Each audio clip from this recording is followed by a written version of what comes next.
কোরআন ঠিকই রাখবে। জোরে বলেন, আল্লাহর কোরআনের আইন ঠিকই, আল্লাহর বিধান ঠিকই, জিকির করনেওয়ালা ঠিকই, দোয়া করনেওয়ালা ঠিকই, আমরা থাকবো না।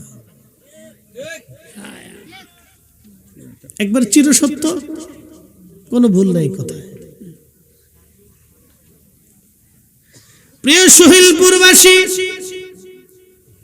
নবীগঞ্জবাসী, খুবই মনোযোগ দিয়ে কথাগুলি শুনবেন। আল্লাহ চ্যালেঞ্জ করলেন, তোমরা কি করে আমি আল্লাহকে অস্বীকার করো? কেমনে অস্বীকার করো তোমরা? পাখিরা সুনিপুণ ভাবে বাসা বানায়, পাখিরা ডিম দেয়, সেখানে বাচ্চা দেয়। আপনি দেখেন তো, একটা মুরগি বাচ্চা দেওয়ার জন্য সে ডিমের উপরে তা দিয়ে বসে থাকে। ওই মুরগিটা যখন বাচ্চা দিবে তখন আপনি দেখবেন সে তা দিয়ে বসে থাকে, বসে থাকে, বসে থাকে, খাবার খায় না, খাবার খায় না। 2-3 দিন পর কোন রকম একটু খাবার টাবার খেয়ে চলে আসে, সামান্য একটু পানি পান করে মুরগিটা ডিমের উপরে বসে থাকে। কারণ কি? এত পরিশ্রম মুরগিটা কেন করে? ওই মুরগিটা জানে যদি ডিমে তা না দেই বাচ্চা হবে না, আর বাচ্চা যদি না হয়, আগামীর মুরগি যদি তৈরি না হয়, তাহলে এই জমিনে আল্লাহর বান্দা আছে, তারা কি খাবে? তাদের গোশতের প্রয়োজন, ডিমের প্রয়োজন। আমার আল্লাহ মুরগি দিয়া ওই ডিমের উপরে তা দেওয়ায়।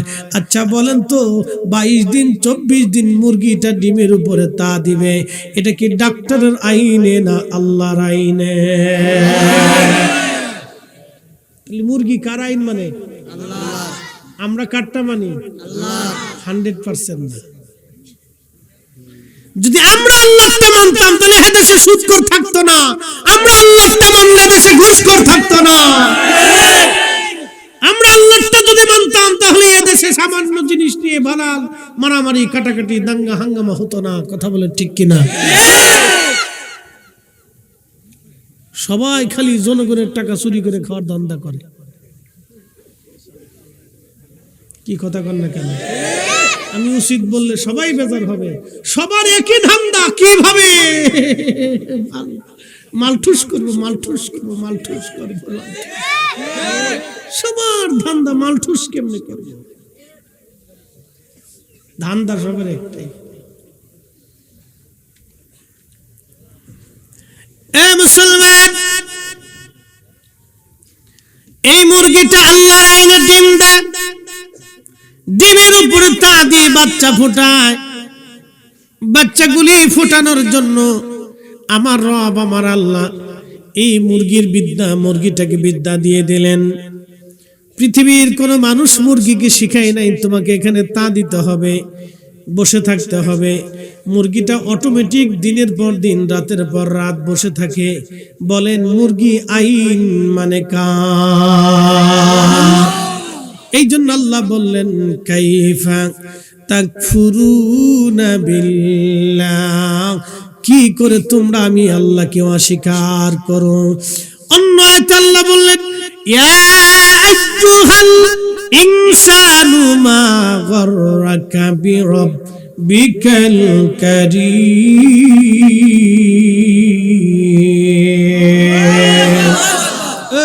মানব জাতি, তোমাকে কিসে আল্লাহ থেকে জুদা করে দিল বলো? কে তোমাকে আল্লাহ থেকে জুদা করলো? কিসে তোমাকে আমি আল্লাহ থেকে জুদা করলো? হে মানব জাতি, তোমাকে কিসে আল্লাহ থেকে জুদা করলো বলো? কিসে আল্লাহ থেকে তোমাকে জুদা করলো বলো?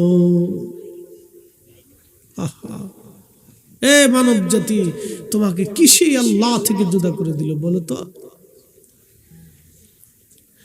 আপনি যদি আল্লাহর সৃষ্টি নিয়ে চিন্তা করেন, হযরত সুলাইমান আলাইহিস সালাতু ওয়াস সালাম বিরাট বড় বাদশা ছিলেন। তিনি পৃথিবীর এমন কোন অঞ্চল নাই যেখানে বাদশাহী আল্লাহ তাকে না দিয়েছিলেন। বর্তমান দেখলেন আল্লাহু আকবার, যে ফিলিস্তিনে যুদ্ধ হয়, এই ফিলিস্তিনের গাজা অঞ্চল, আগে নাম ছিল আসকালান, এই গাজা অঞ্চল দিয়ে শুরু করে বাইতুল আকসাকে কেন্দ্র করে হযরত সুলাইমান আলাইহিস সালামের রাজ দরবার ছিল। ওনার 350 ছিল মানুষ মন্ত্রী, তার 350 ছিল জিন মন্ত্রী। আর গোয়েন্দা বাহিনীর প্রধান ছিল হুদহুদ, পাখি বাহিনী ছিল ওনার। লক্ষ লক্ষ সৈন্যরা যখন ওনার সাথে পিছনে পিছনে মার্চ করত, আল্লাহর আকাশের লক্ষ লক্ষ কোটি কোটি পাখিরা ওই উড়ে উড়ে উড়ে উড়ে সৈন্যদেরকে ছায়া দিতে থাকতো। আস্তে হয়ে গেল না? জোরে বলে। তেলের গাড়ি তেলে চলে, হাওয়ার গাড়ি হাওয়ায় উড়ে, বিনা তেলে চালাই গাড়ি নবী সুলাইমান। আমরা সেই মুসলমান, আমরা সেই মুসলমান, ঠিক কিনা?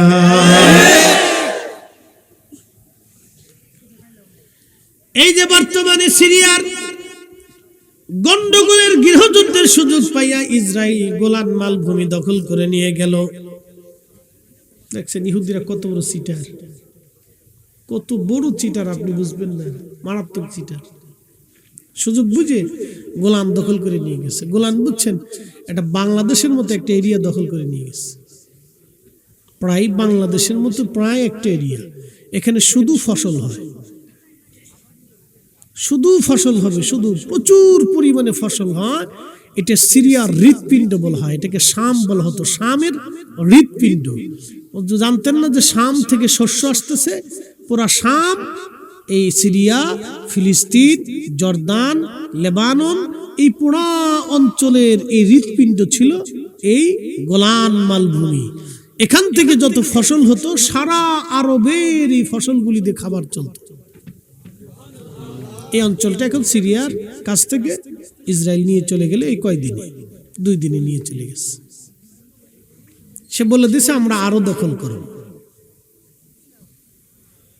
সে দখল করে নিয়ে যাচ্ছে, সারা পৃথিবী নীরব।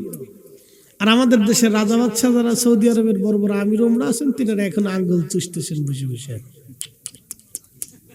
চুষবে না কি করবে? এক একজনের বউ 32টা 33টা, বউ সামলাবে না যুদ্ধ সামলাবে। কথা কন না কেন? এরার মৌলবীরা আমাদের দেশে আইসা আবার মিলাদুন নবী বেদাত, দুয়া বেদাত, ওই শাহজালাল শিরিক, ও অমুক শিরিক, ও তারাবি 8 টাকা, ও মাযহাব মানা শিরিক, খালি শিরিক, খালি শিরিক আর খালি শিরিক। ও দেশের মৌলবীরা আর আমির উমরারা বিয়ে করে করে দুনিয়া শেষ করে ফেলতেছে, ওতে কোনো সময় তাকায় না। আর ওদিকে কোনো ফতোয়া টতোয়া নাই। আপনি জীবনে দেখবেন না কোন লামাযহাবী যোদ্ধা আছে, মুজাহিদ আছে। পৃথিবীতে যত মুজাহিদ ছিল সব মুজাহিদরা সুফি ছিল, সব মুজাহিদরা সুফি ছিল, সব মুজাহিদরা আহলে সুন্নাতুল জামাতের অনুসারী ছিল। শাহজালাল ইয়ামানী রাহিমাহুল্লাহ শুধু তাসবিহ পীর ছিলেন না, তলোয়ারের পীর ছিলেন। খাজা বাবা আজমারি শুধু তাসবিহ পীর ছিলেন না, তলোয়ারের পীর ছিলেন। দাতা গঞ্জবাস মুজাদ্দিদ আল হুসাইনি সরহিন্দি, বাহাউদ্দিন নাশবন্দি বুখারী, আলিফ আহমদ তুসি, আবুল হাসান খানকারি, তারা যদি এই ভূমিতে না আসতেন তাহলে কালিমার স্বাদ আমাদের নসিব হতো না। কথা বলে ঠিক না? আল্লাহু আকবার, নারে রিসালাত, ইয়া রাসূলুল্লাহ, আহলাকুল্লাহ জাল জামাত, জিন্দাবাদ জিন্দাবাদ, শাহজালালের তলোয়ার চলবে, শাহজালালের তলোয়ার গর্জে ওঠা তলোয়ার, শাহজালালের তলোয়ার বদর যুদ্ধের হাতিয়ার, জিন্দাবাদ গর্জে ওঠা আরেকবার। মনোযোগ দেন, আমরা একসাথে বলি আল্লাহু আকবার।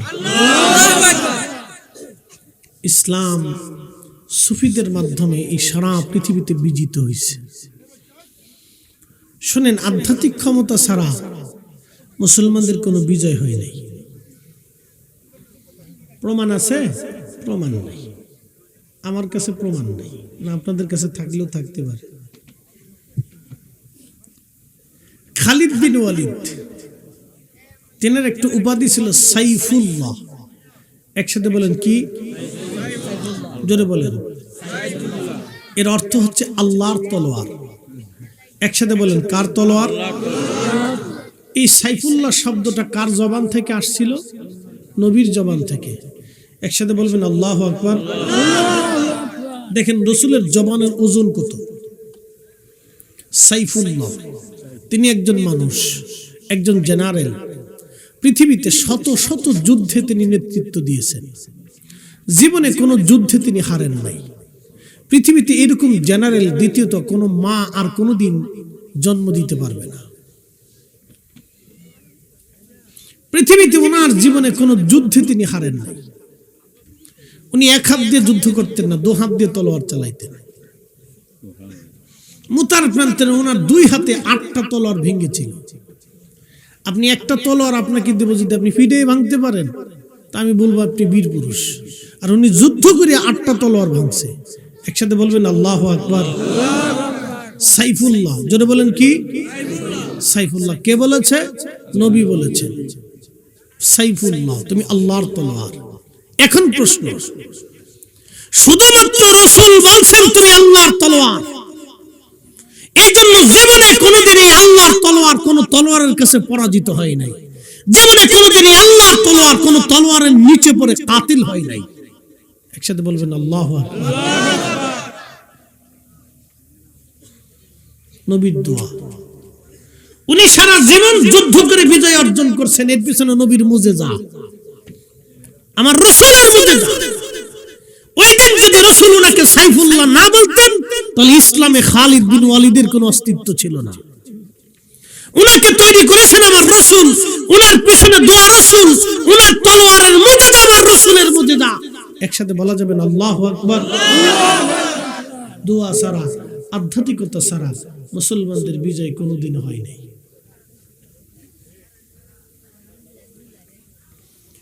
প্রিয় উপস্থিতি, নবীগঞ্জবাসী খুব মনোযোগ দিবেন।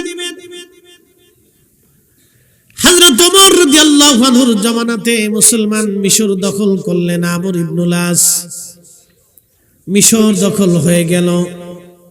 মিশর দখল করার পরে মিশরীয়দের প্রাচীন একটা প্রথা ছিল, ধর্ম বিশ্বাস ছিল। প্রাচীন একটা ধর্ম বিশ্বাস হলো, মিশরীয়রা বলতেন তারা নীল নদের জোয়ার আনার জন্য একজন সুন্দরী কুমারী ধরে নিয়ে আসতো। প্রত্যেক বছরে সুন্দরী কুমারী একটা মেয়েকে নিয়ে এসে নীল নদের পারে তারা জবাই দিত। জবাই দেওয়ার পরে রক্তগুলি গড়িয়ে গড়িয়ে গড়িয়ে গড়িয়ে রক্তগুলি গড়িয়ে গড়িয়ে গড়িয়ে গড়িয়ে নীল নদের পানির মধ্যে পড়ার পরে জোয়ার আসতো। জোয়ার আসতো। মুসলমানরা মিশর দখল করার পরে তাদের সেই প্রাচীন বিশ্বাস মোতাবেক তারা এই সময় একটা কুমারী মেয়েকে বাছাই করে, লটারি করে, খুব আনন্দে উদযাপিত করে লক্ষ লক্ষ মিশরীয়রা ঢোল ডগর পিটাইয়া গান গাইতে গাইতে নাচতে নাচতে তাকে নিয়ে যাচ্ছে। আজকে একজন কুমারী নারী হত্যা করা হবে এবং নীল নদের জোয়ার আসবে। এই মিথ্যা ধর্ম বিশ্বাসে কত মিশরী কুমারী নারীর জীবন চলে গেল, শত শত বছরে তার কোনো হিসাব নাই। আমাদের দেশে হিন্দু ধর্মের একটা বিশ্বাস ছিল, স্বামী যদি মারা যাইতো তাহলে স্বামীর সাথে জীবন্ত স্ত্রীকে আগুনে পুড়িয়ে মারা হতো। কারণ স্বামী স্বর্গে যাবে, স্ত্রী কেন স্বর্গে যাবে না? স্বামীর সাথে স্ত্রীকেও স্বর্গে পাঠানো হতো। কথা বুঝেন নাই মনে হয়? হিন্দুদের একটা ধর্ম বিশ্বাস ছিল যে স্বামী মারা গেলে স্বামীকে আগুনের চিতায় পোড়াইতো, সাথে জীবন্ত নারীকে, তার স্ত্রীকে জীবন্ত ওই স্বামীর সাথে পুড়িয়ে মারা হতো। আপনি বুঝেন তো এটা কতটা অমানবিক, কতটা নিকৃষ্ট একটা মত, একটা বিশ্বাস যে বলতো স্বামী স্বর্গে যাবে, স্বামীর সাথে স্ত্রী স্বর্গে চলে যাবে। এটা কতটা একটা নিকৃষ্ট ধর্ম বিশ্বাস আপনি একটু বুঝে নেন। এইভাবে পৃথিবীতে লক্ষ লক্ষ নারীর জীবন চলে গেল। হাজার বছরে লক্ষ লক্ষ নারীর জীবন চলে গেল, এক পুরুষের সাথে জীবন চলে গেল এক মিথ্যা ধর্ম বিশ্বাসের জন্য।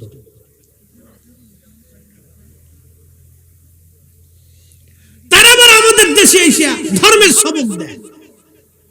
তারা ভারতে যাইয়া মুসলমানদেরকে ধরে পিটায় আর মারে আর কয় জয় শ্রীরাম বল। তারা এখন আবার উগ্র হিন্দুত্ববাদ বলতে চাচ্ছে খাজা বাবা আজমিরের মাজারে আগে মন্দির ছিল, ওটা ভেঙে আমরা মন্দির বানাবো। আরে বেটা, তোদের 14 পুরুষও খাজা বাবার সাথে কোনোদিন যুদ্ধ করে টিকতে পারে না। এটা নতুন ফেসবুকে হিন্দু আর কি, কদিন ফেসবুক টিপে হিন্দু হয়েছে আর কি, এটা বুঝে না ইতিহাস।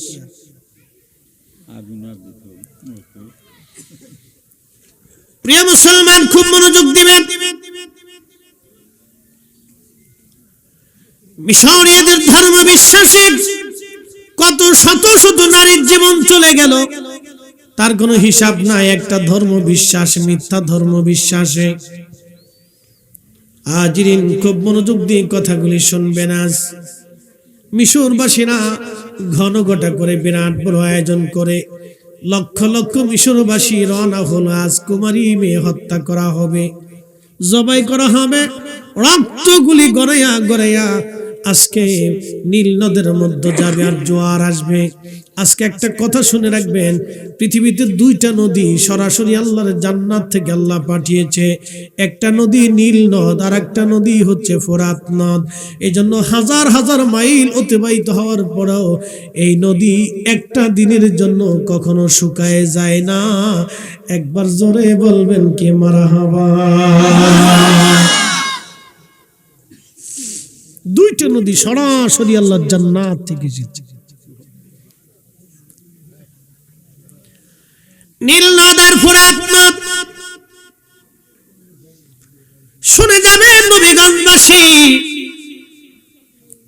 মিশরীয়রা নীল নদে জোয়ার আনার জন্য মিথ্যা বিশ্বাসের উপরে প্রতিষ্ঠিত হয়ে যখন কুমারী মেয়েকে নিয়ে রওনা হয়েছে, সেনাপতি আমর ইবনুল আস তিনি সৈন্যবাহিনী নিয়ে দ্রুত গতিতে দৌড়ায় যাইয়া তিনি মিশরীয়দের সামনে তলোয়ার বের করে দাঁড়ায় গেলেন। মিশরীয়রা যদি মিথ্যা বিশ্বাসের উপরে প্রতিষ্ঠিত হয়ে আজকে একটা কুমারী মেয়েকে তোমরা জীবন্ত হত্যা করো, আমি সেনাপতি আমর ইবনুল আস বলতেছি, এদেশ এখন মুসলমানের দেশ, এদেশে আল্লাহর আইন চলবে, আল্লাহর নবীর আইন চলবে।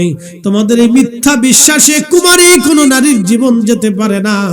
যদি এই মেয়েকে তোমরা হত্যা করো, নীল নদের পরে যদি তোমরা জবাই করো, আমি আমর ইবনুল আস বলতেছি, তোমাদের প্রত্যেকটা মিশরীয় যারা এই কাজ করবা, তোমাদের দেহ থেকে মাথায় তলোয়ার দিয়ে বিচ্ছিন্ন করব। আরো জোরে বলেন, জোরে জোরে জোরে জোরে।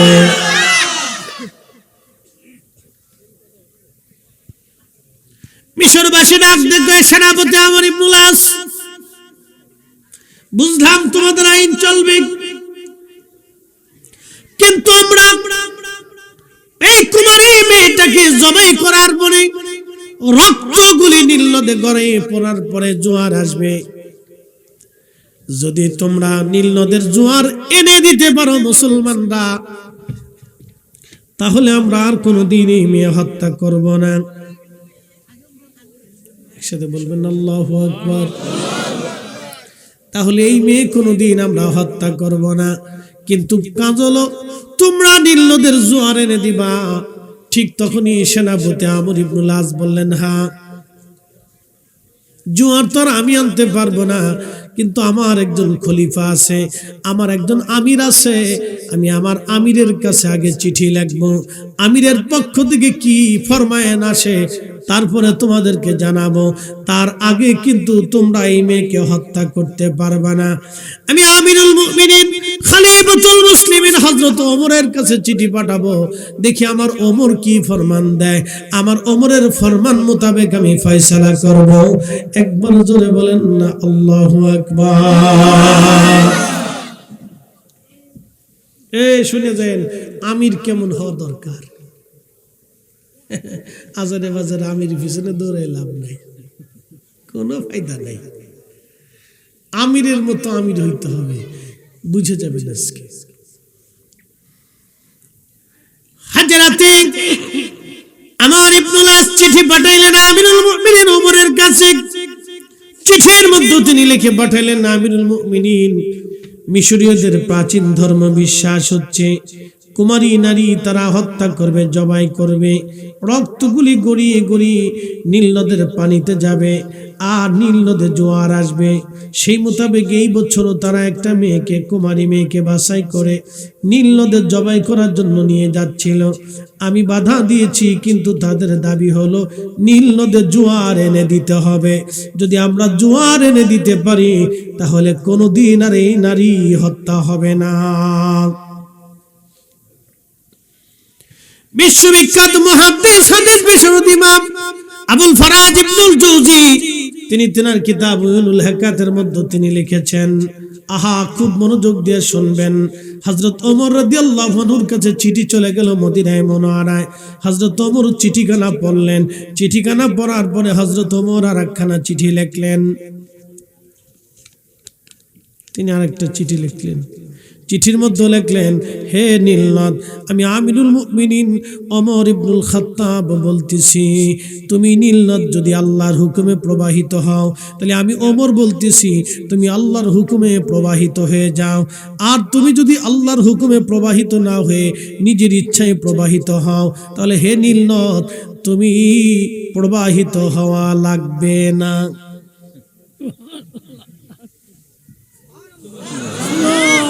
না একসাথে না বললে বুঝবো কি পড়, জোরে বলেন, একসাথে বলে আল্লাহু আকবার। আল্লাহ এক, জোরে বলেন আল্লাহ এক, জোরে বলেন আল্লাহ এক, জোরে বলেন আল্লাহ। আশহাদু আল্লাহ ইলাহা ইল্লাল্লাহ, জোরে বলেন আশহাদু আল্লাহ ইলাহা ইল্লাল্লাহ ওয়া আশহাদু আন্না মুহাম্মাদান আবদুহু ওয়া রাসূলুহু। আল্লাহ ছাড়া আর কোনো ইলাহা নাই এবং আমাদের নবী হচ্ছেন আল্লাহর রাসূল এবং আল্লাহর বান্দা এবং শ্রেষ্ঠ রাসূল আল্লাহর হাবিব। কথা বলেন ঠিক না বেঠিক? ওমর কি চিঠিতে কি লিখলেন, হে নীলনদ, আমি আমিরুল মুমিনিন ওমর ইবনুল খাত্তাব বলতেছি, যদি তুমি আল্লাহর হুকুমে প্রবাহিত হয়ে থাকা তাহলে আল্লাহর হুকুমে প্রবাহিত হবে, আর যদি তুমি তোমার নিজের ইচ্ছায় প্রবাহিত হও আল্লাহর হুকুম ব্যতীত, তাহলে তোমাকে প্রবাহিত হতে হবে না। তাহলে নীলনদ কার হুকুমে চলে? আল্লাহর। তাহলে নীলনদের জন্য আলাদা কোনো দেবতা, পৃথিবীতে বৃষ্টির কোন দেবতা, পৃথিবীতে আকাশের কোন দেবতা, পৃথিবীতে লক্ষ্মীর কোন দেবতা, পৃথিবীতে কোন ওই যৌনের দেবতা, পৃথিবীতে কোন মনসার দেবতা, পৃথিবীতে আল্লাহ ব্যতীত আর কোন ইলাহ নেই। এটা হযরত ওমর দেখিয়ে দিচ্ছেন আমির হইলে এরকম হইতে হবে। এরকম আমির আধ্যাত্মিকতা ছিল শাহজালালের ভিতরে, যার কারণে বঙ্গে এসেছিলেন, বিজয় হয়েছিল। এই আমির ছিলেন খাজা বাবা আজমিরি, যার কারণে যেদিকে তাকিয়েছেন বিজয় হয়েছে। এই আমির ছিলেন মুজাদ্দিদ আল ফেসানি সেরহিন্দি, যেদিকে তাকিয়েছেন বিজয় হয়েছে। এই আমির ছিলেন সাহেব কেবলা ফুলতলি, যার কারণে কোটি কোটি মানুষ ওনার দিকে রুজু হয়েছে। কথা বলেন ঠিক না বেঠিক? আমির আমিরের মতো হতো, তাহলে বিজয় হবে। নতুবা বিহুদে হুদে দৌড়ে দৌড়ে ফাড়ায় ফাড়ায় জিন্দিগিতে কোনো লাভ নাই।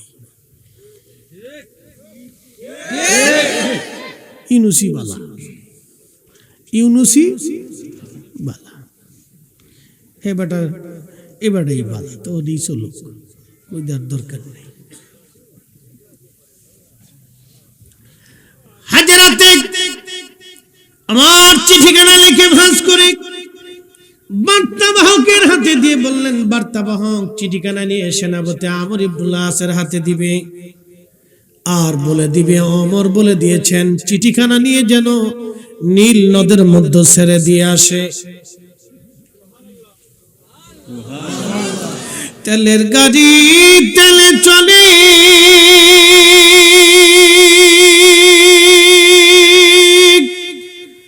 হাওয়ার গানে হাওয়ায় উড়ে, বিনা তেলে চালাই গাড়ি নবী সুলাইমান। আমরা সেই মুসলমান, আমরা সেই মুসলমান, ঠিক কিনা? চিঠিখানা নিয়ে নীল নদের মধ্যে ছেড়ে দিয়ে আসো। সেনাপতি আমর ইবনুল আস চিঠিখানা নিয়ে নীল নদের মধ্যে ছেড়ে দিলেন। ছেড়ে দিয়ে চলে আসলেন। এখন আমার প্রশ্ন জবাব দিবেন, নীল নদের কি কোন মাদ্রাসায় পড়ছে, কোন স্কুলে পড়েছে? তাহলে নীল নদের কাছে ওমরের চিঠি কে পৌঁছাইলো? নীল নদের কাছে ওমরের ভাষা কে জানাইলো? আল্লাহ আল্লাহ আল্লাহ। তার মানে বুঝে গেল আমির শুধু আমির না, আমিরের শরীয়ত আছে, আধ্যাত্মিকতাও আছে। শুধু আমির আমির না, আমিরের শরীয়ত আছে, আধ্যাত্মিকতাও আছে। ইলমুল কালব আছে, ইলমুল কালব আছে, ইলমুল কালব আছে, ইলমুল কালব। শুধু নামাজ থাকলে হবে না, ইলমুল কাল থাকতে হবে। শুধু হাদিস জানলে হবে না, ইলমুল কাল থাকতে হবে। আমিরের যদি ইলমুল কাল না থাকে, তাহলে ওই আমির দিয়ে কোনোদিন বিজয় অর্জন করা সম্ভব না।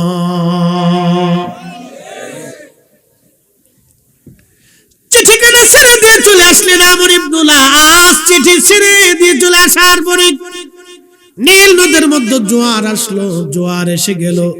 আজকে 1400 বছর পার হয়ে গেছে। একটা দিনের জন্য, একটা বছরের জন্য 1400 বছরের ইতিহাসে আর দ্বিতীয়বার চিঠি পাঠাইতে হয় নাই নীল নদে। দ্বিতীয়বার কোনো মেয়েকে জবাই দিতে হয় নাই। জোয়ার এসে গেল, আজ পর্যন্ত জোয়ার ভাটার জন্য চিঠি পাঠাইতে হয় নাই, মেয়ে হত্যা করা লাগে নাই। তিনি আমাদের আমিরুল মুমিনিন ওমর রাদিয়াল্লাহু আনহু, যাকে দেখলে শয়তান 40 দিন ওই রাস্তা দিয়ে হেঁটে যেত না। তিনি সেই ওমর। নবী বললেন, ফালাইকুম বিসুন্নতি, তোমরা আমার সুন্নাত মানবে, ও সুন্নাতুল খুলাফায়ে রাশিদিন আল মাহদিন, তোমরা আমার খুলাফায়ে রাশিদিনের সুন্নাত মেনে চলবে। হযরত ওমর 8 রাকাত তারাবি চালু করেন নাই। নবীর মসজিদে তিনি 20 রাকাত তারাবির নামাজ চালু করলেন। আজকে ওরা কারা যারা 8 রাকাত তারাবি চালু করলো? আমরা মনে করি আজকে ওমর যদি দুনিয়াতে বেঁচে থাকতেন, জুতা পিটা করে মুসলিম সাম্রাজ্য থেকে এদেরকে তাড়াইয়া দিত।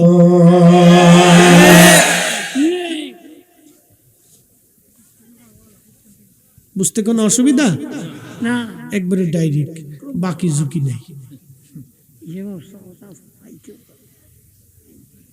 বুঝে যেতে হবে। ফালাইকুম বিসুন্নতি ওয়া সুন্নাতিল খুলাফায়ের রাশিদিন আল মাহদিন। তারা হেদায়েতপ্রাপ্ত খলিফা, যাহা নিয়ম করেছে এটাই ঠিক, ওনারা যাহা বলেছে এটাই ঠিক, ওনারা যাহা করেছে এটাই ঠিক। উনি সেই ওমর, তিনি চিন্তা করলেন নারীরা যদি 5 ওয়াক্ত মসজিদে জমাতে আসে তাহলে ফিতনা বাড়বে, ফিতনা বাড়বে, ফিতনা বাড়বে। নারীরা 5 ওয়াক্ত জমাতে মসজিদে আসলে গেলে ফিতনা বাড়বে। হযরত ওমর বলে দিলেন, এ নারী সমাজ, রাসূল বলেছেন নারীরা ঘরে নামাজ পড়লে এটাই উত্তম, অতএব তোমরাও নারীরা ঘরে চলে যাবে, আর কখনো মসজিদে নববীতে নামাজে আসবে না, কারণ নারীরা ঘর থেকে বের হয়ে মসজিদে আসলে ফিতনা বাড়বে। বলে হুজুর, বাজারে গেলেও ফিতনা হলো না, বাজারে গেলেও ফিতনা হয়, মার্কেটে গেলেও ফিতনা হলো না, মার্কেটে গেলেও ফিতনা হয়, ওই অমুক জায়গায় গেলেও ফিতনা হলো না, সমুক জায়গায় গেলেও ফিতনা হয়। তবে শুনে যান, 5 ওয়াক্ত যদি একটা মেয়ে বারবার ঘর থেকে বের হয়ে মসজিদে যায়, তো স্বাস্থ্য ভাই কোনায় দাঁড়ায় শীষ দিল,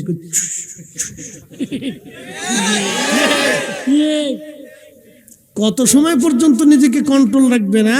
আগুন আর মোম এক জায়গায় রাখলে ওটা গলবেই, ওটা গলবেই, ওটা গলবেই। শেষে এটা শীষ দিয়ে আমি আসির এই কোনায়, বাস নামাজ পড়তে যে ওই কোনায় চলে যাবে। কি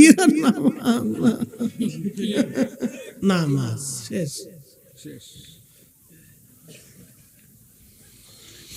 এই জন্য হযরত ওমর বলে দিলেন, কোন নারী মসজিদে আসবে না। আর এই লামাযহাবের দল, এরা নতুন করে ফিতনা বাঁধাইয়া নারীদেরকে ঘর থেকে বের করিয়া মসজিদের ভিতর আনাইয়া তারপর শিশুর ফিশুর বাঁধানোর চেষ্টা করতেছে। সব ধান্দাবাজ।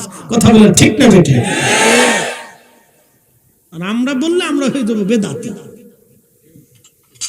আমরা বেদাতি হয়ে গেছি।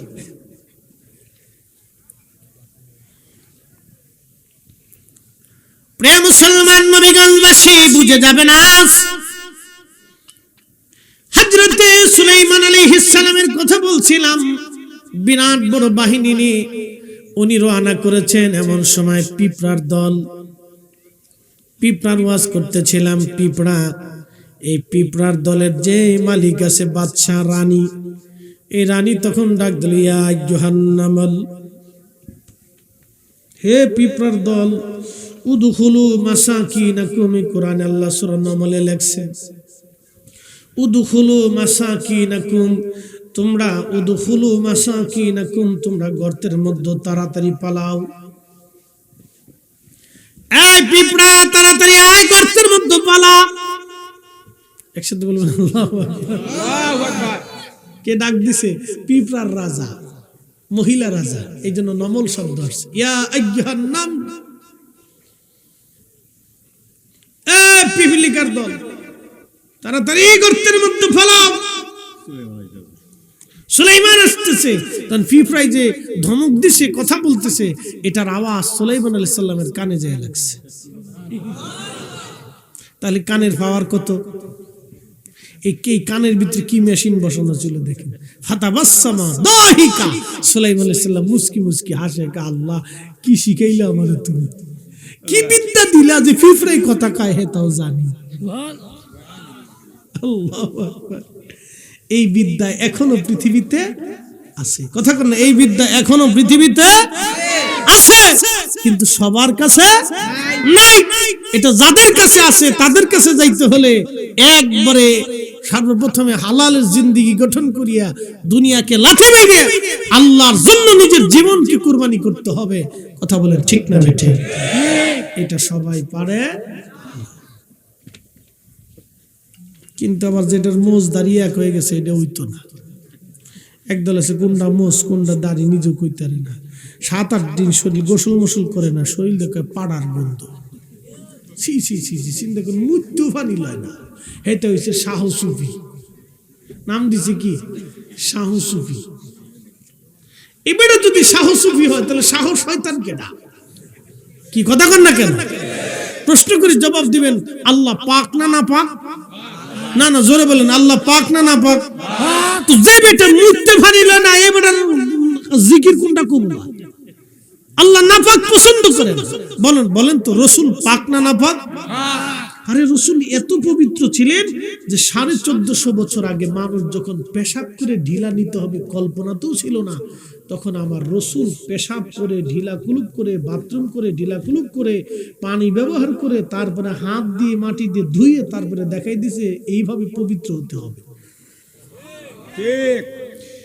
কুকুরে খাবারের পাত্রে মুখ দিলে নবীজি শিখিয়ে দিয়েছেন 7 বার মাটি দিয়ে ধুইতে হবে। কয়বার? আপনি সারা জিন্দেগি সমস্ত আপনার যে ল্যাব যেটা আছে, পরীক্ষার জায়গা, কুত্তায় যদি কোনো পাত্রে মুখ দেয়, আপনি সাবান দিয়ে এবং হাই কোয়ালিটির ওষুধ দিয়ে আপনি ধুয়ে দেখেন, ওই পয়জন যায় না। মাটি দিয়ে যখন ধুবেন 7 বার ধোয়ার পরে তারপরে ওই পয়জনটা যায়। কিন্তু আমাদের দেশে, এই পৃথিবীতে এখন খ্রিস্টানরা কুত্তা পালে, মানে আমাদের বাংলাদেশেও অনেকেও এরকম কুত্তা পালা শুরু করছে। কুত্তা লিয়ে হুয়ে থাকে, কুত্তারে জুমা দেয়। কি কথা কন না কেন? কুত্তারে জুমা দেয়। মানুষ কত কোয়ালিটি না। নিরাপত্তার জন্য, বাড়ি পাহারা দেওয়ার জন্য কুত্তা পালবেন, এটা ভালো, খারাপ না। কুত্তায় বেইমানি করে না, কুত্তায় বেইমানি করে না। আপনি ঘুমাইবেন, রাত ভরে পাহারা দিব, ও ফলাইয়ের পিছনে ঘেউ ঘেউ ঘেউ ঘেউ করবো। ও মাসিক কোনো বেতন টেতন নাই, ওরে কোনো রকম খাবার টাবার দিলেই চলবে, কম্বল খাতা না দিলেও চলে। একবারে কম দামে পাহারাদার। যেমনি সারা দেশে চোর বাড়ছে, এখন কুত্তার দরকার। কি কথা?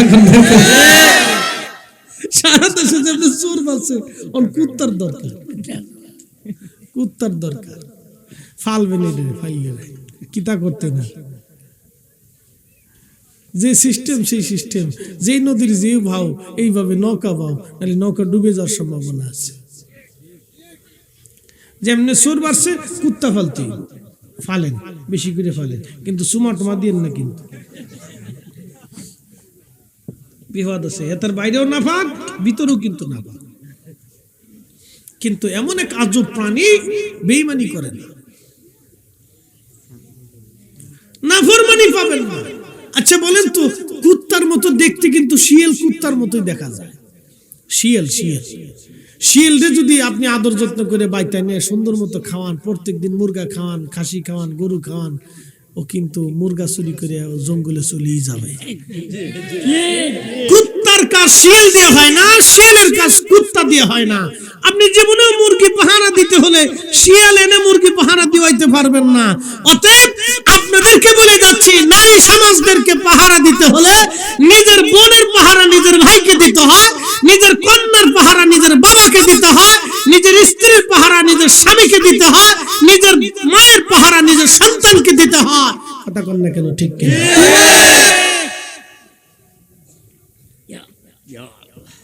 আপনাদেরকে উচিত কথা বুঝিয়ে দিয়ে গেলাম, মনে রাখবেন। হাজিরিন, খুবই মনোযোগ দিবেন। প্রিয় নবীগঞ্জবাসী, সুহেলপুরবাসী,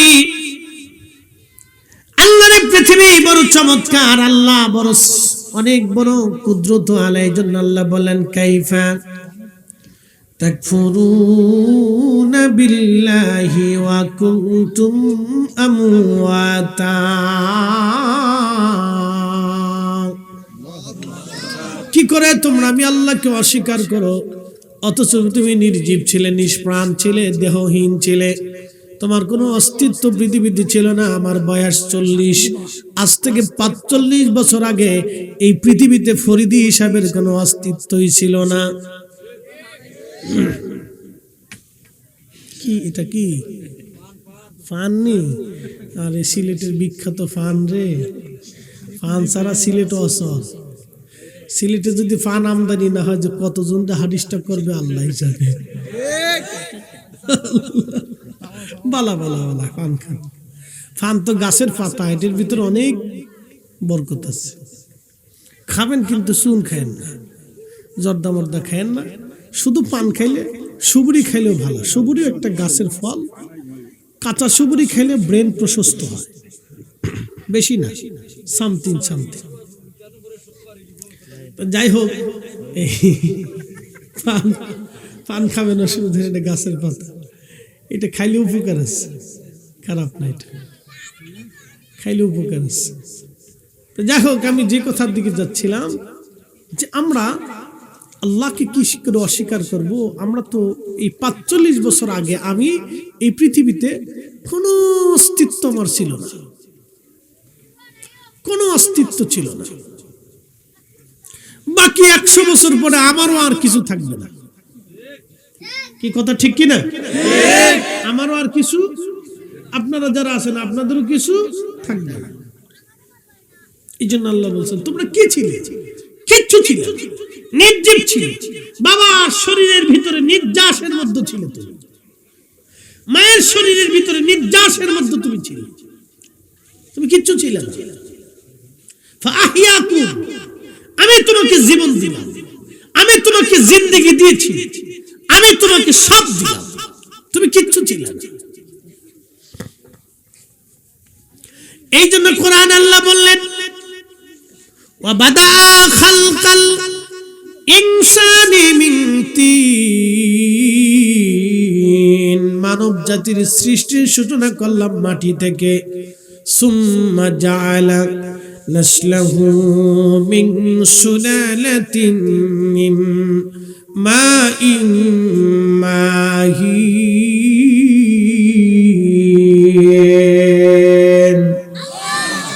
কখনো তোমাকে যদি ভুলি,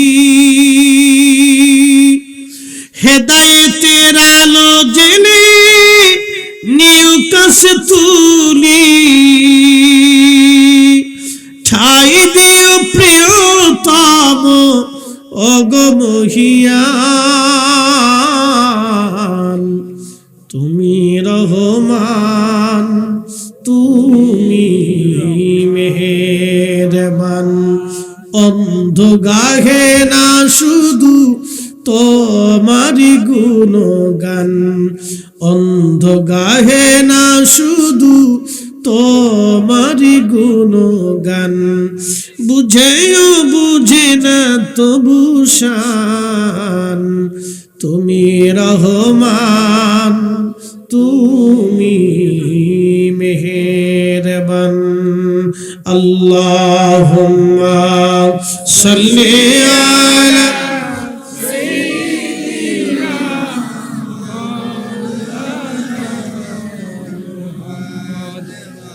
وعلى آل سيدنا।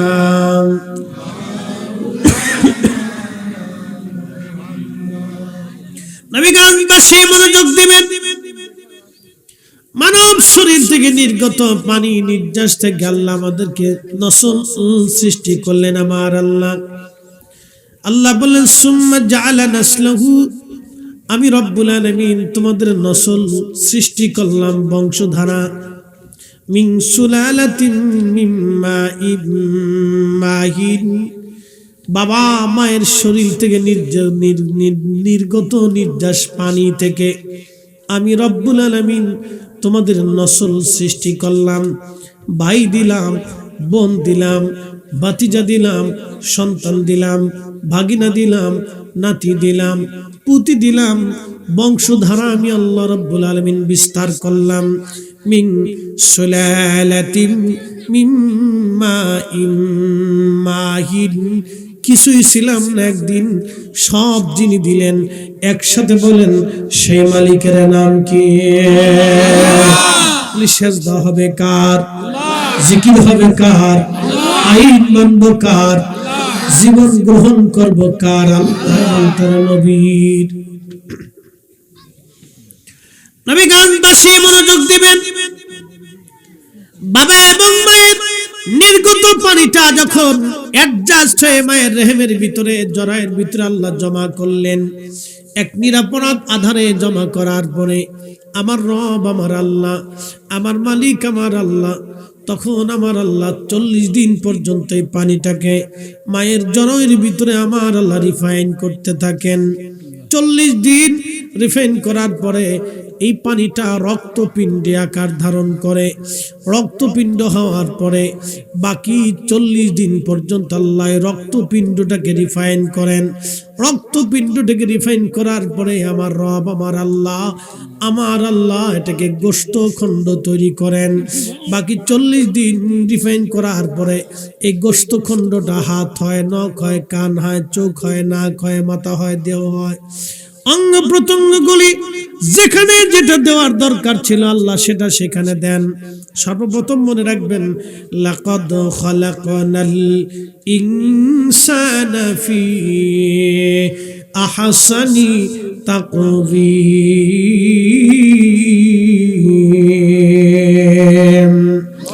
আল্লাহ বললেন আমি মানুষকে সুন্দর অবয়ব দিয়ে, সৌন্দর্য দিয়ে সৃষ্টি করলাম। আমি আল্লাহ মানব জাতির মতো এমন সৌন্দর্য আল্লাহ কোন জাতিকে আল্লাহ দেন নাই। আল্লাহ আদম আলাইহিস সালামকে জান্নাতের মধ্যে বানাবেন, সারা সৃষ্টির বিভিন্ন জায়গা থেকে মাটি সংগ্রহ করলেন। জান্নাতের মধ্যে মাটিগুলি নিয়ে আমার রব আমার আল্লাহ বেহেশতের তাসনিম নদীর পানিখানা দিয়ে আমার আল্লাহ আদম সফিউল্লাহর বডি তৈরি করলেন। আল্লাহ নিজের কুদরতি হাত দিয়ে আল্লাহ আমাদেরকে বানাইলেন। আসতে হয়ে গেল না? জোরে বলেন। এই শোনেন, আমরা কার সন্তান? আমাদের বাবার নাম কি? আদি বাবার নাম কি? আদম। জোরে বলেন, আমাদের আদি বাবার নাম কি? আদম। আবুল বাশার, মানব জাতির বাবা। মনোযোগ দেন। উনাকে যখন আল্লাহ তৈরি করলেন তখন আল্লাহ তার কুদরতি হাত দিয়ে তার স্ট্রাকচার তৈরি করলেন। এই সৌন্দর্য, এই বডি, এই যে আমাদের ফিটনেস সব আল্লাহ নিজের কুদরতি হাতে তৈরি করলেন। একসাথে বলবেন আল্লাহু আকবার। আল্লাহ বানাইলেন কত জাতি, হইল না তার প্রেম প্রীতি, অবশেষে মানুষ বানায় প্রেমের কারণে, প্রেমের ডোরি বান্ধরে মদিনার শনি। ফেরেশতারা আল্লাহকে কয় আল্লাহ তুমি মানুষের এত মর্যাদা কেন দিলে? আল্লাহ বলেন, ফেরেশতারা, মানুষকে এত মর্যাদা দিলাম, তোমরা কি বুঝতে চাও? কাহা কাল্লা, তুমি মানুষের এত মর্যাদা দিলে, আমরা তো তোমার অনেক ইবাদত করি, আমরা কেন শ্রেষ্ঠ হলাম না? মানুষ শ্রেষ্ঠ হয়ে গেল। আল্লাহ বলেন, ফেরেশতারা, আমি মানবকে দুইটা দিক দিছি, একটা পজিটিভ আর একটা নেগেটিভ। আমার দিকে তাকান, একটা পজিটিভ আর একটা নেগেটিভ। আমাদের ক্রোধ আসে না, রাগ আসে না, কথা কন না, রাগ আসে না, আবার রাগ মিটে যায় না, রাগ আসে, রাগ মিটে যায়। অহংকার আসে না, হিংসা আসে না, কামনা বাসনা আসে না, ক্ষুধা আসে না। ক্ষুধা লাগলে কি মাথায় কাজ করে? তখন এই হালাল হারাম অনেকে বাঁচতে চায় না, এই জন্য অভাবে পড়লে অনেকে চুরি করে। অভাবে পড়লে কি করে? চুরি করে। অভাবে পড়লে চুরি করে, বিপদে পড়লে তখন মানুষ ভিন্ন চিন্তা করে। তো মনোযোগ দেন, নেগেটিভ পজিটিভ আল্লাহ মানুষকে দিছে, কিন্তু ফেরেশতাদেরকে আল্লাহ কোনো নেগেটিভ দেন নাই, শুধু পজিটিভ দিছে। রব্বুল আলামিনকে ফেরেশতারা বললেন, আল্লাহ তুমি আমাদেরকে কেন শ্রেষ্ঠ না বানায় মানুষদেরকে শ্রেষ্ঠ বানাইলে? আল্লাহ ডাক দিয়ে বললেন, ফেরেশতারা রে, তোমরা কি দেখতে চাও আমি কেন শ্রেষ্ঠ বানাইলাম? বলে, হ্যাঁ আল্লাহ। বলে, আমি রব নেগেটিভ দিলাম, পজিটিভ দিলাম, কাম দিলাম, ক্রোধ দিলাম, মোহ দিলাম, হিংসা, কামনা, রিয়া, বাসনা, আশা, আকাঙ্ক্ষা, যাতনা, দুঃখ, কষ্ট, সব সুখ, আনন্দ, বেদনা সব আমি তাদেরকে দিলাম। স্ত্রী দিলাম, সন্তান দিলাম, আবার দুনিয়ার লোভ দিলাম, আখিরাতের ভয় দেখাইলাম। আমি আল্লাহ তাদেরকে হেদায়েতের রাস্তা দেখাইলাম, আবার শয়তান তাদের পিছনে লেগে আছে। তারপরেও আমার বান্দারা নামাজে দাঁড়ায় যায়, তারপরেও আমার বান্দারা জিকিরে বসে যায়, তারপরেও আমার বান্দারা হারাম খায় না, তারপরেও আমার বান্দারা রোজা ছাড়ে না। একবার জোরে বলেন না মারহাবা। আচ্ছা, এখানে মাহফিলে আসার কারণে জন প্রতি 1000 টাকা পাওয়া যাবে নাকি বলেন? আপনারা সবাই এখানে কেন আসছেন? আল্লাহর জন্য। একসাথে বলেন, কার জন্য? আল্লাহর জন্য আসছেন। মনোযোগ দিয়ে, আপনারা সবাই এখানে আসছেন আল্লাহর জন্য। সবাই যে এখানে আসছেন আল্লাহর জন্য, আল্লাহর উদ্দেশ্যে আপনি এখানে আসছেন। মনোযোগ দিয়ে কথাগুলি শুনবেন। আল্লাহর উদ্দেশ্যে আপনি এখানে আসছেন, আল্লাহর জন্য যে আপনি এখানে চলে আসলেন, তা আল্লাহর মহব্বত নিয়ে আপনি এখানে বসে গেলেন। এর অর্থ হলো আপনার কাম আছে, ক্রোধ আছে, লোভ আছে, মোহ আছে, হিংসা, কামনা, বাসনা, রিয়া। আপনি ইচ্ছা করলে এখান থেকে চলে যেতে পারবেন, আপনাকে কেউ বাধা দেবে না। কিন্তু আপনি এখনো যান নাই, কারণ কি? আল্লাহর ভয়। জোরে বলেন, কার ভয়? আল্লাহর ভয়। ফেরেশতাদেরকে আল্লাহ বলেন, এ ফেরেশতারা, তোমাদেরকে তো নেগেটিভ দেই, তো ফেরেশতারা কা আল্লাহ, তাহলে আমরা নেগেটিভ দাও। কাম, ক্রোধ, লোভ, মোহ, কামনা, বাসনা, হিংসা, রিয়া, এগুলি আমাদেরকে দাও, চ্যালেঞ্জ হয়ে যাক। আল্লাহ বলেন, ঠিক আছে, চ্যালেঞ্জ হোক। তোমাদের মধ্যে কে পৃথিবীতে যাবে, তাকে আমি মানুষের গুণাবলী দিয়ে দুনিয়াতে পাঠাবো। ফেরেশতারা বলেন, আল্লাহ আমাদের 2 জন ফেরেশতা যাবে, তা একজনের নাম হারুত আর একজনের নাম মারুত। এই কোরআনের সূরা বাকারাতে তাদের 2 জনের নাম আছে, হারুত ও মারুত। এই হারুত আর মারুত 2 জন ফেরেশতা পৃথিবীতে আসবে। পৃথিবীতে আসার জন্য হারুত আর মারুত 2 জনকে আল্লাহ ফেরেশতারা নিয়োজিত করলেন। পৃথিবীতে তারা আসলেন। আসার পরে হারুত আর মারুত পৃথিবীতে যখন আসলেন, হারুত আর মারুত পৃথিবীতে হারুত আর মারুত যখন পৃথিবীতে আসলেন, বসলেন, আল্লাহ তাদেরকে কাম দিলেন, ক্রোধ দিলেন, লোভ দিলেন, মোহ দিলেন, কামনা, বাসনা, রিয়া, আশা, আকাঙ্ক্ষা, সব কিছু রব্বুল আলামিন তাদেরকে দেওয়ার পরে আমার রব, আমার আল্লাহ তাদেরকে দুনিয়াতে পাঠাইলেন। মনোযোগ দিবেন যুবক ভাইরা। এই হারুত আর মারুত দুনিয়াতে আসার পরে আল্লাহ দুনিয়াতে তখন জোহরা নামক একজন সুন্দরী নারী ছিল, খুবই চমৎকার সৌন্দর্য ছিল তার। খুবই সুন্দর একজন নারী ছিল, নাম তার জোহরা। জোহরা নামক এক সুন্দরী রূপসী নারী ছিল। এই নারীর মোহে পড়ে গেল হারুত আর মারুত। একসাথে বলবেন না নাউজুবিল্লাহ। এই জন্য নেগেটিভ আর পজিটিভ যখন এক জায়গা হয়, মোমবাতের আগুন এক জায়গা হলে জ্বলবেই।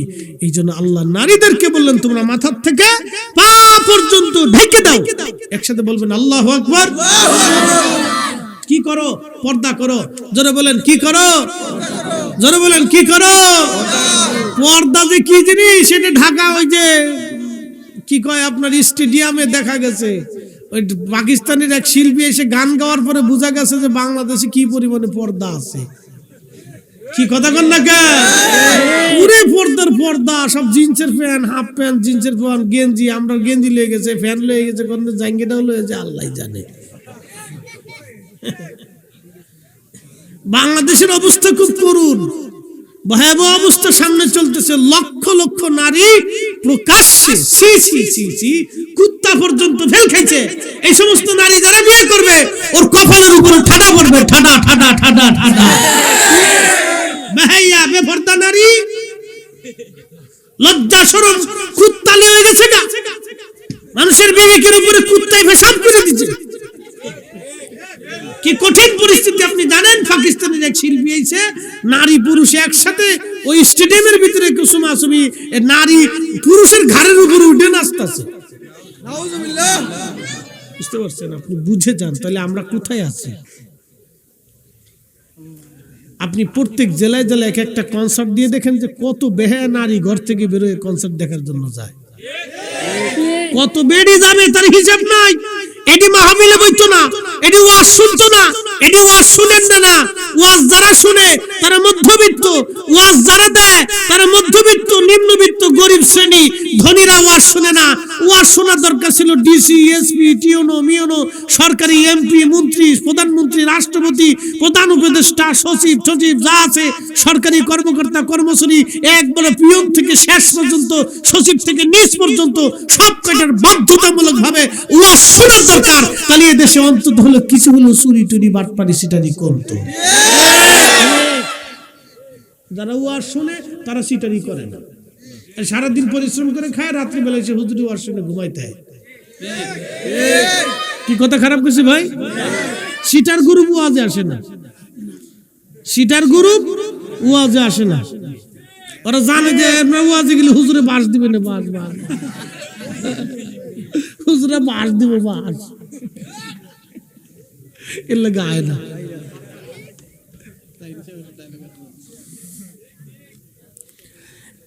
মুসলমান নবীগঞ্জবাসী, হারুত আর মারুত জোহরা নামক এক সুন্দরী নারীর প্রেমে পড়ে পাগল হয়ে সুন্দরী মেয়েকে প্রস্তাব দিল কাম করার জন্য, জেনা করার জন্য। পর্যায়ক্রমে মেয়েটা ছিল কাফের। মেয়েটা প্রস্তাব দিল, হারুত মারুত যদি জেনা করতে চাও শর্ত আছে। আমি তো আল্লাহ মানি না, আমার সাথে যদি তোমরা তোমাদের মনের বাসনা পুরা করতে চাও তাহলে আল্লাহ অস্বীকার করা লাগবে। হারুত আর মারুত ডাক দেখায় না রে জোহরা, তা হবে না। বলে যদি তা না করো অন্তত এক গ্লাস হলো মদ খাইতে হবে। কি খাইতে হবে? মদ, বোতল শাহ। আমাদের দেশে যারা গরিব মানুষের টাকা মেরে খায় সব বোতল শাহর মুরিদ। ঘুমাইতে পারে, ঘুম আসে না, ঘুম আসে না, তাদের ঘুম আসে না। আমি চ্যালেঞ্জ করে দিলাম, এই যে কোরআন শরীফ আমার হাতে, যান গুলশান বনানী ভিআইপি এলাকার দিলে খোঁজ খবর নিয়ে দেখেন তারা ঘুমাইতে পারে না, বোতল খায় তারপরে ঘুমায়। কারণ আল্লাহ তাদের ঘুমের থেকে, চোখ থেকে ঘুম কেড়ে নেয়, কারণ তারা লক্ষ মানুষের চোখ থেকে ঘুম কেড়ে নিয়েছে।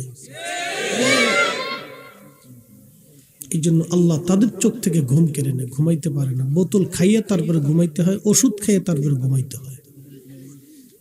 ফোলাও বোতল সার মুরিদ, মাইয়াও বোতল সার মুরিদ, নিজেও বোতল সার মুরিদ, বউ বোতল সার মুরিদ।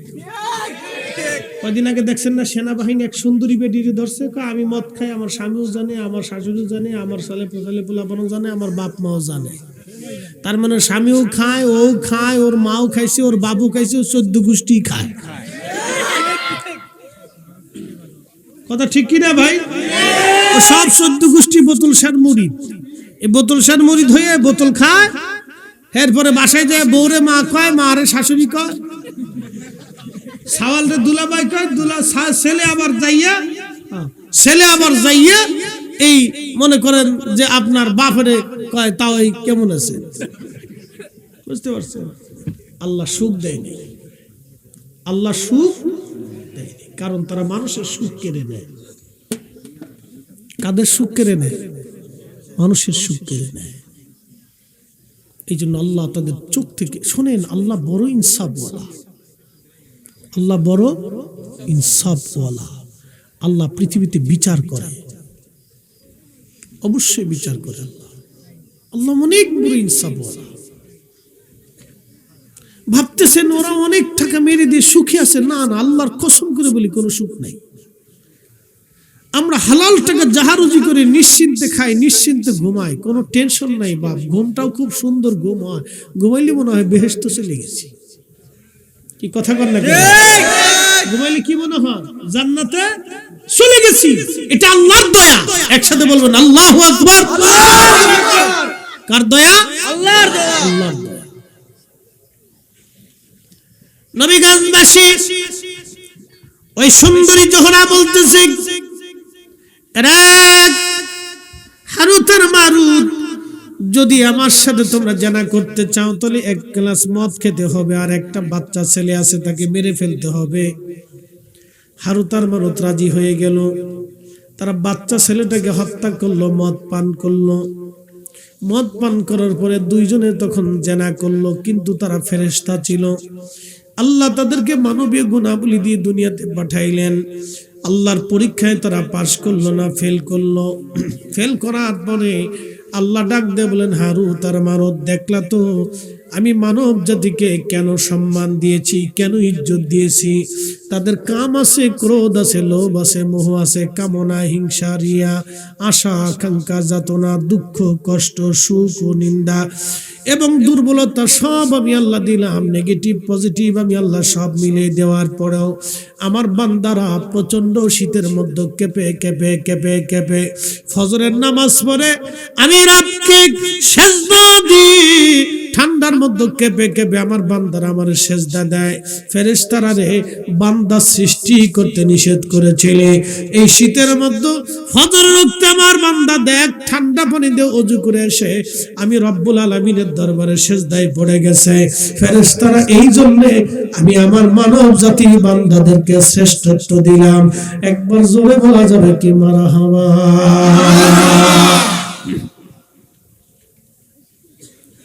আমি রাজবাড়ি এক জায়গায় গেছি ওয়াজ করতে, বেশ অনেক বছর আগে।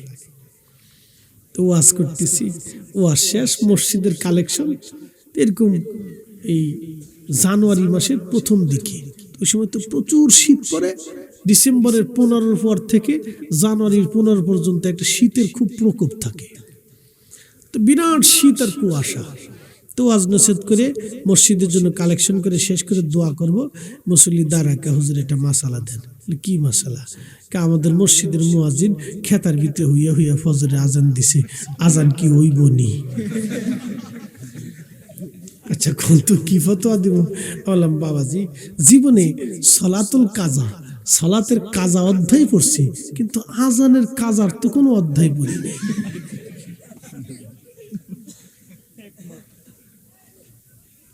মুয়াজ্জিন কা হুজুর কি কইতাম, একটা মুসল্লি ফজর রক্তে শীতের ডরে নামাজ আহে না, এখানে ওয়াদা করান এরা যাতে নামাজ যায়।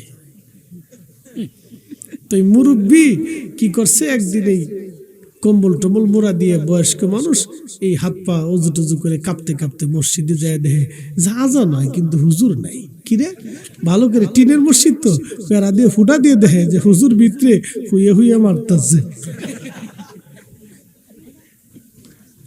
হুজুর একটা মুসল্লি নামাজ আহে না, আমি এর লেগে খেতার নিচে হুইয়ে মেরে দিছি। আমাকে না নেতা করেন না, তবা করেন।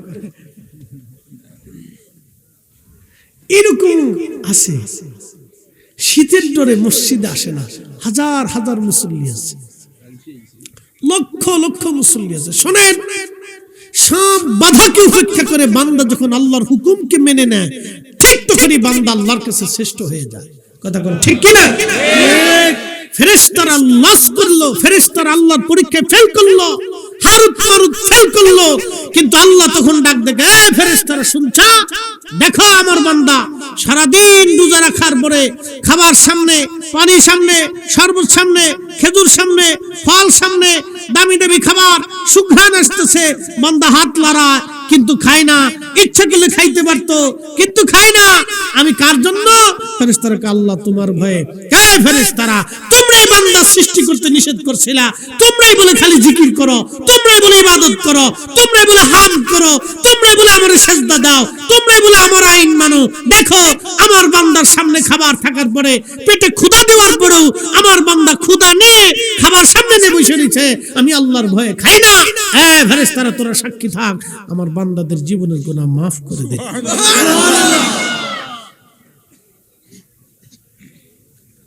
সব প্রতিকূলতা মেনে যখন বান্দা আল্লাহর দিকে চলে আসে, তখন আল্লাহ বান্দার জন্য খুশি হয়ে যায়। আল্লাহ বানাইলেন কত জাতি,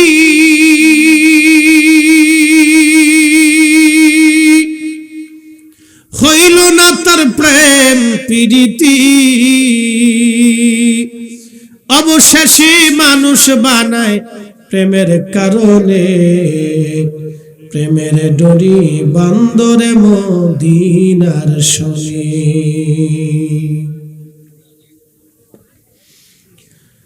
প্রিয় নবীগণবাসী, খুব মনোযোগ দিয়ে কথাগুলি শুনে যাবেন।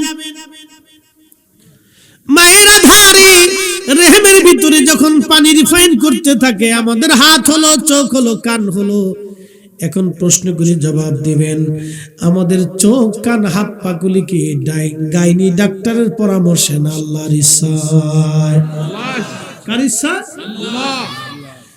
ফি আই সূরাতিম মা শাআ রাক্কাবাক।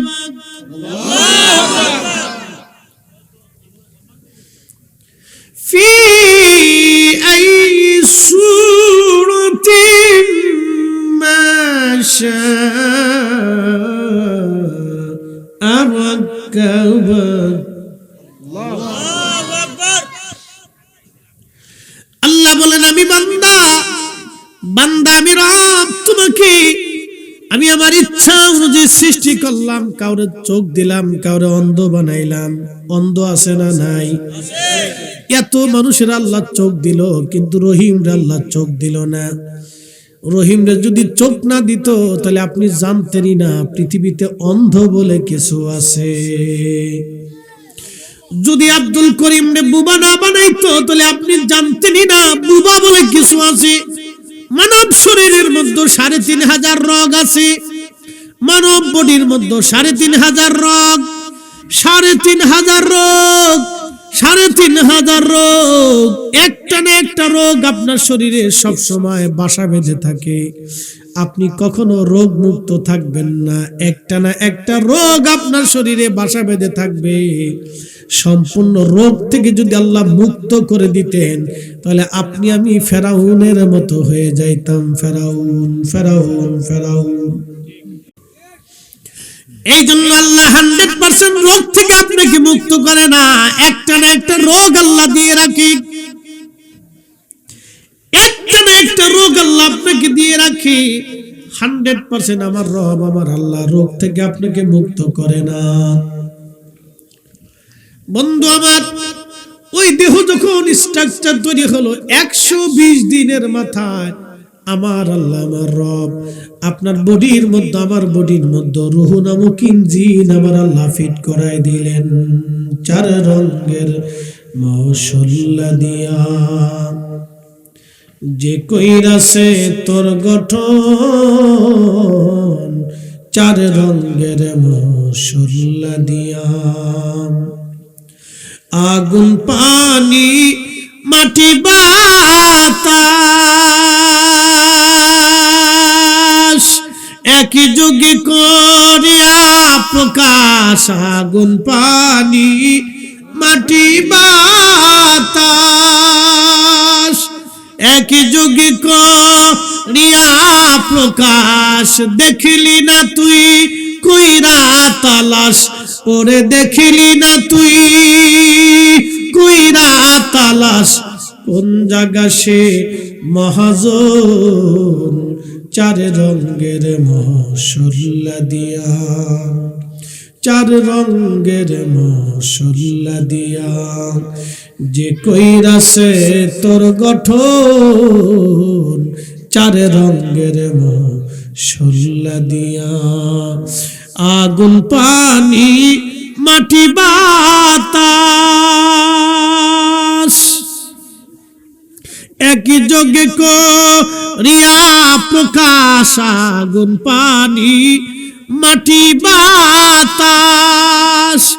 একই যোগে করিয়া প্রকাশ দেখিলি না তুই কইরা তালাশ ওরে খুঁজিলি না তুই কইরা তালাশ কোন জায়গা সে মহাজন চার রঙের মশলা দিয়া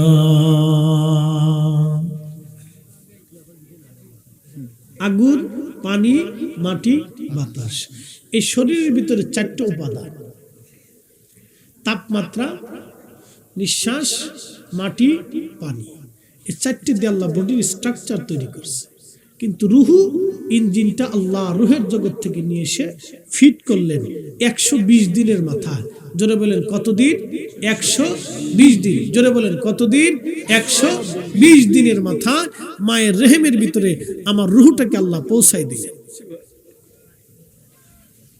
মালিক জোরে বলেন মালিক কে আল্লাহ একসাথে বলেন কে আল্লাহ সেজদা হবে কার জিকির হবে কার আইন মানবো কার কোন সন্দেহ নাই তাহলে পৃথিবীতে এক্সট্রা বহু দেবতা বলতে কিছু নাই কিচ্ছু নাই সব মানুষের কাল্পনিক মন গড়া ব্যাখ্যা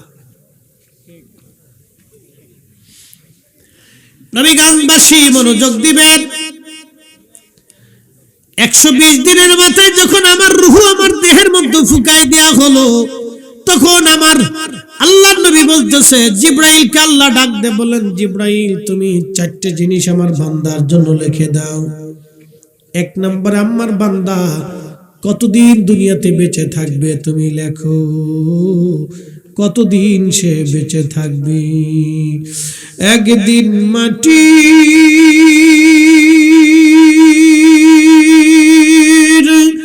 ভিতরে হবে ঘরে মন আমার কেন বান্ধ দালান ঘর মন আমার কেন বান্ধ দালান ঘর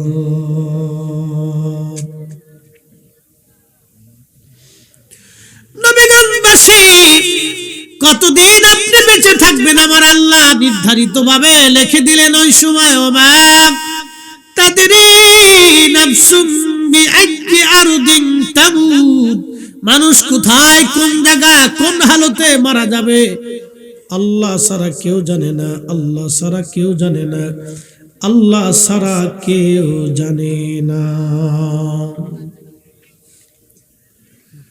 এবং খুব মনোযোগ দিবেন আপনার সামনে থেকে আপনার বন্ধুকে নিয়ে যাওয়া হলো আব্দুল করিম করিমের বডিটা আল্লাহ নেয় নাই করিমের ভিতরে যে আছে তারে নিছে কথা ঠিক কিনা আমাদের বডি নিয়ে যায় আল্লাহ কি নেয় রূহু জোরে বলেন কি নেয় রূহটাকে আল্লাহ নিয়ে যায় এই রূহটাকে যখন আল্লাহ নিয়ে যায় যিনি নিলেন তার নাম মালাকুল মউত যার হুকুমে নিলেন তিনি আল্লাহ যে জগতে নিলেন সেটা আলমে বরজাক তাহলে যাকে নিল সেও সত্য যে নিয়ে গেল সেও সত্য জিনের হুকুমে নিলেন তিনিও সত্য যে জগতে নিল জগৎ সত্য যিনি আমরা একসময় রূহের জগতে ছিলাম ওই জগৎ সত্য মায়ের রেহেমে ছিলাম সেই জগৎ সত্য দুনিয়াতে আসছি এই জগৎ সত্য এই জন্য আল্লাহ বলছেন কাইফা তাকফুরুনা বিল্লাহি, কি করে তোমরা আমি আল্লাহকে অস্বীকার করো?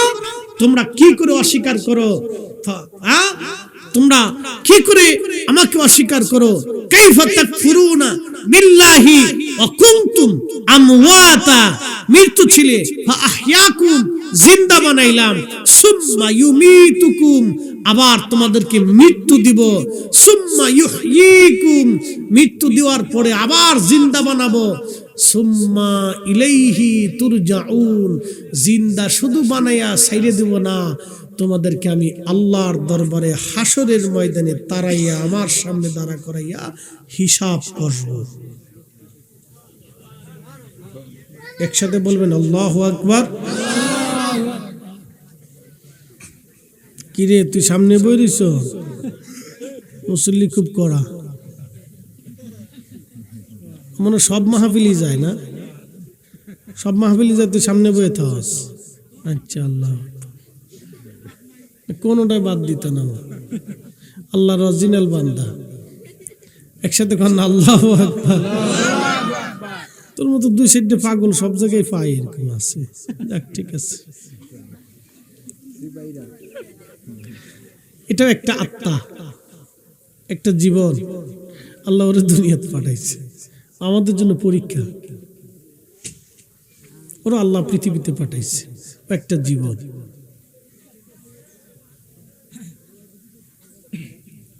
এরকম কিছু মানুষ আছে পৃথিবীতে, দেখবেন কারো মন্দ বলে না, গীবত করে না, গালিগালাজ নাই, কারোটা মাইরে খাওয়ার ধান্দা নাই, পাইলে খায়, না পেলে বইয়ে থাকে।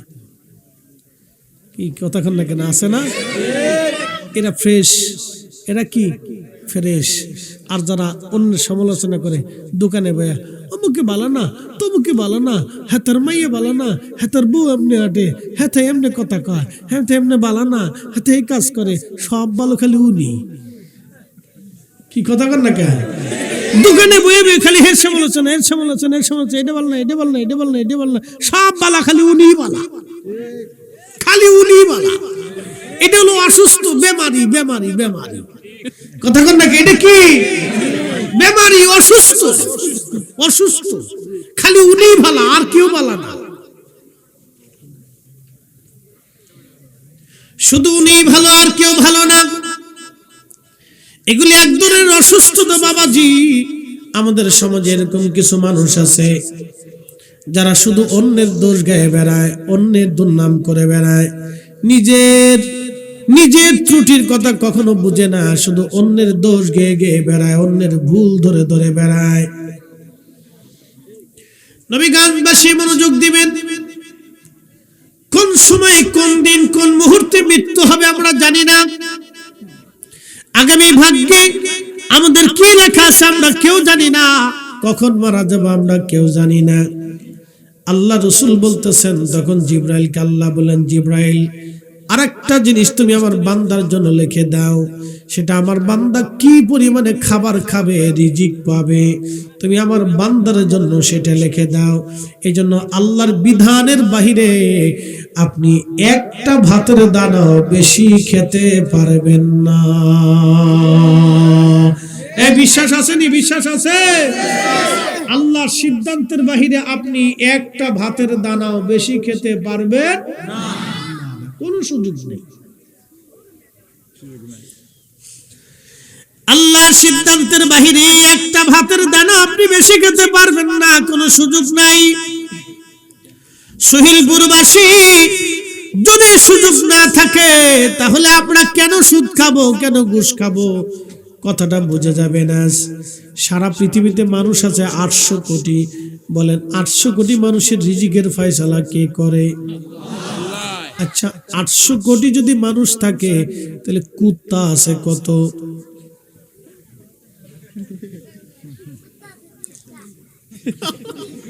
কয়টা? 30টা? ঠিক আছে। আচ্ছা, কোন তো ফুটি মাছ যদি সাগরের ভিতরে যায় তাহলে সাগর দেখার পরে ফুটি কি করবে? ফুটি কবে সর্বনাশ, কোথা তাইলা, তো ওর দশা হয়েছে তাই। ও যদ্দূর বুঝছে তদ্দূর কইছে। ওর মতে সারা পৃথিবীতে কুত্তা আছে 30টা, ও গুনে গুনে এটাই পাইছে। ঠিক আছে, ও গুনে গুনে এটা দেখছে যে কুত্তা এই এলাকার ভিতর 30টা, ও মনে করছে এটাই সারা পৃথিবী।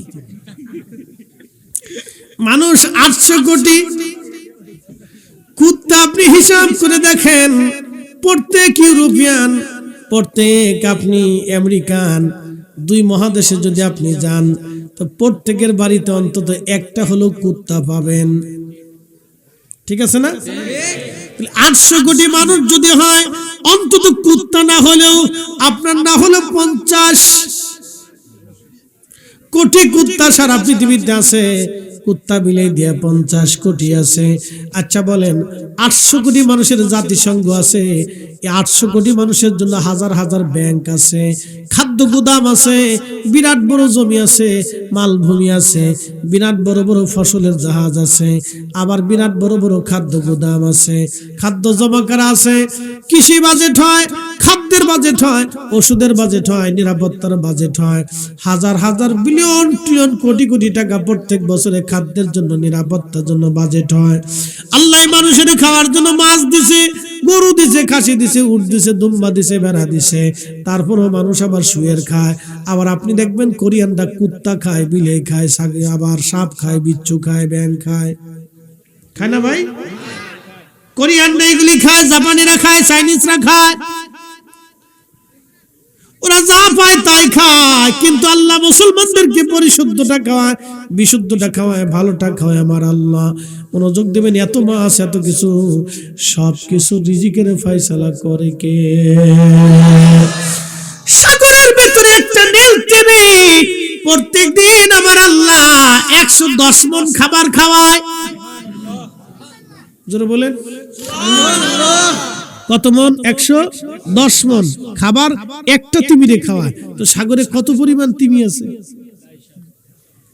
তুই কয়টা আছে? ওর মতো 2টা আছে। সাগরে হাজার হাজার লক্ষ লক্ষ নীল তিমি, প্রত্যেক দিন একটা করে তিমি যদি 110 মণ খাবার খায়, 110 মণ খাবার যদি প্রত্যেক দিন তিমি খায়, তাহলে লক্ষ লক্ষ তিমির আল্লাহ কি পরিমাণে খাওয়ায়। এত মাছের আল্লাহ এত খাবার খাওয়াইতে পারলো, মানুষের আল্লাহ খাবার খাওয়ায়। তারপরে এই মানুষ সুদ খায়, ঘুষ খায়, অন্যের জমি মেরে খায়, অন্যের টাকা মেরে খায়, দোকানে বাকি খায়, 50 বছরে আর দেখা সাক্ষাৎ না।